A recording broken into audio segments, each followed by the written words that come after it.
Hello mga kamangyan, magandang araw. Kamusta kayo dyan mga kamangyan? So nandito naman tayo sa another video.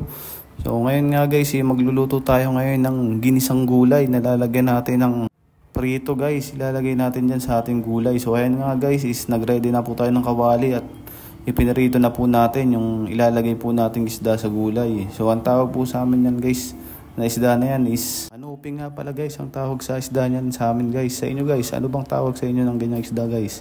So ayan guys, makikita nyo guys, piniprito ko na at binaligtad ko na nga po pala dyan guys, para po medyo masarap yung lasa. So ayan guys, itutusta po natin ng kaunti yan guys.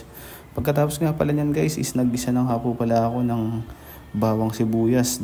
Ayan nga guys, pagkagisa ko wala mo pala guys ng bawang at sibuyas na yan guys, is ilalagay ko na maya maya yung ating gulay. So ayan guys, makikita nyo naman, hinalo-halo ko nga po yung sibuyas.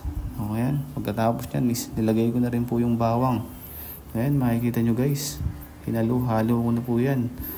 So ayan guys, ilalagay ko na nga po pala dyan yung gulay para po mag-isa po siya kahit pa paano.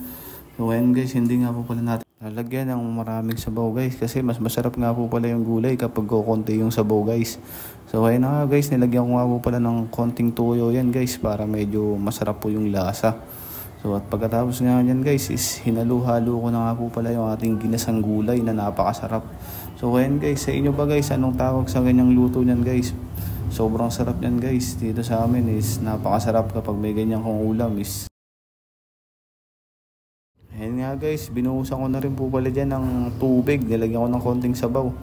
So ayan nga guys, sinalo ko na nga po siya dyan guys, at papakuluan na po natin siya ng konti. So ayan guys, hinalo-halo na nga po pala yan guys. So ito guys, papakita ko sa inyo yung ating ilalagay na prito na panlahok.